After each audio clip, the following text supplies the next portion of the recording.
मंगो दुआ के शाला इंजदा नसीब होवे। मंगो दुआ के शाला इंजदा नसीब होवे। जद आवे मौत मैनू। बिस्मिल्लाहिर्रहमानिर्रहीम। अस्सलाम वालेकुम दोस्तों और बुजुर्गों नाज़रीन, तुहाडे सामने अगली वीडियो नाल हाज़र हां। तुसीं देख रहे हो कि एक जड़ी बूटी है जिहड़ी बड़ी ही अच्छी, बड़ी मशहूर मारूफ तो बड़ी आला किस्म की बूटी है कि जिंदे बहुत ही ज़बरदस्त तो बड़े अच्छे तो बड़े वधिया तो बड़े आला किस्म के जिहड़े ने इहदे फंक्शन ने, जिहड़े कि देखण नूं वेखो यह जिहड़ी लगदी है कि जिवें एक चटाले दे फुੱਲ हुंदे ने, लेकिन ये चटाला नहीं हैगा, ये जूफा है। इन्हू गुल जूफा भी कहा जाएगा, तो जूफा भी बूटी आम का नाम मशहूर मरकब इंदा। और ये जमीन ते एक तकरीबन विछी हुई बूटी होंदी है और इनकी एक शाख ते बस एक फुੱਲ लग्या होंदा है। जिस तरह कि तुसीं देख रहे हो कि इहदा यानी कि छोटे छोटे बूटे ने, एक जी टाणी होंगी है, एक टाणी से एक फुੱਲ लग्या होंदा है और वह फुੱਲ जिहड़ा ना जर्दी रंग जर्दी माइल का होंदा है फुੱਲ, और हल्का या सब्जी माइल होंदा है। और इनका जायका जिहड़ा है वह तकरीबन गर्म होंदा है ते खुश्क होंदा है। और इनका जुशांदा भी इस्तेमाल करके खांसी वास्ते बना के इस्तेमाल किया जाता है। और इनका जिहड़ा सब तो मशहूर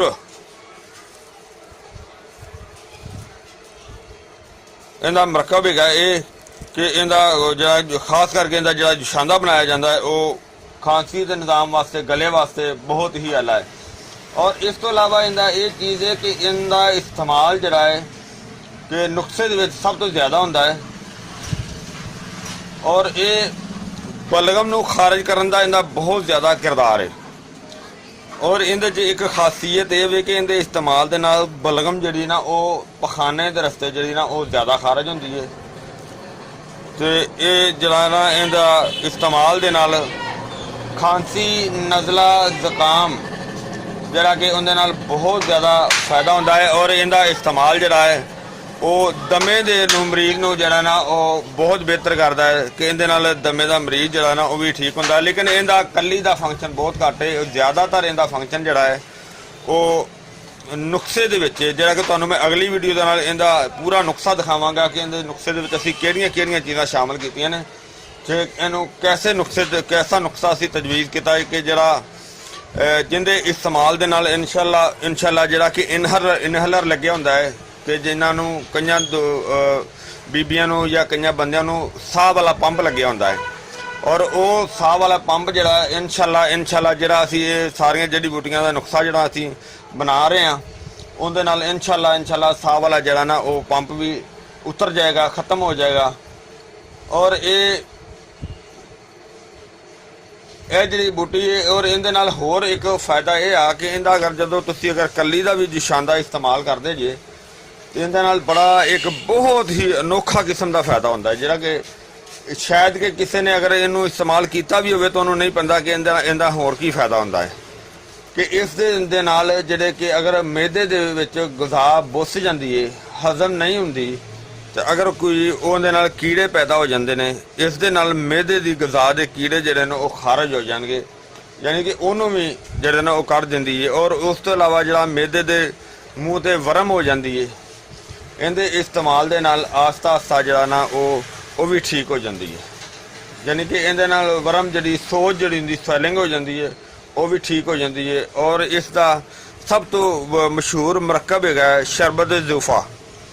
शरबत जूफा जिहड़ा ना वो इहदा इस तरीके नाल बनाया जाता है कि इसनूं जिस तरह कि तुहाडे सामने लईए कि कम अज़ कम अगर एक बोतल भी तुसीं बनानी है तो एक बोतल दे विच कोई कम अज़ कम जिहड़ी ना अद्ध पा जिहड़ी ना ये जूफा अद्ध पा गुल जूफा ये लाजमी होना चाहिए है।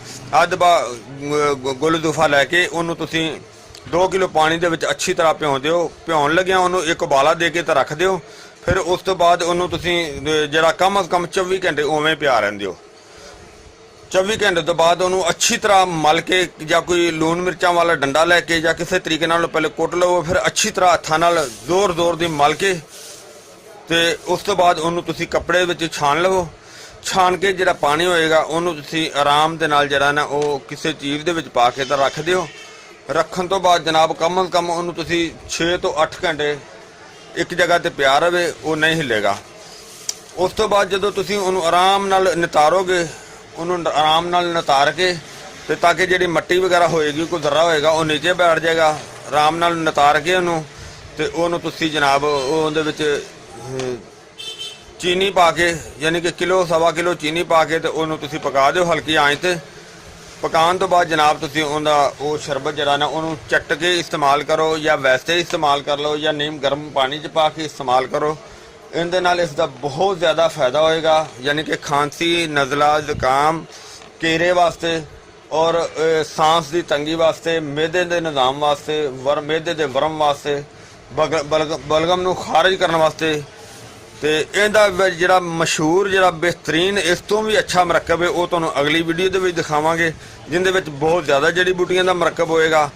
ਇਨਸ਼ਾਅੱਲਾ ਸਾਡੀ ਵੀਡੀਓ ਜਿਹੜੀ ਹੈ ਤੁਹਾਨੂੰ ਜੜੀ ਬੂਟੀ ਦੀ ਇਨਫੋਰਮੇਸ਼ਨ ਜਿਹੜੀ ਤੁਹਾਨੂੰ ਅੱਛੀ ਲੱਗੀ ਹੋਏਗੀ, ਇਹਨੂੰ ਤੁਸੀਂ ਲਾਈਕ ਕਰਿਓ, ਸ਼ੇਅਰ ਕਰਿਓ, ਸਬਸਕ੍ਰਾਈਬ ਕਰਨਾ ਬਿਲਕੁਲ ਨਹੀਂ ਭੁੱਲਣਾ। ਇਨਸ਼ਾਅੱਲਾ ਅਗਲੀ ਵੀਡੀਓ ਨਾਲ ਫਿਰ ਮਿਲਾਂਗੇ। ਇਜਾਜ਼ਤ, ਅੱਲਾਹ ਹਾਫਿਜ਼, अस्सलामु अलैकुम वरहमतुल्लाहि वबरकातुहू। गए बदेरे सरकार नु कमांगे, गम हो गए बदेरे सरकार नु कमांगे, दरदा दरदा दरदा ने पा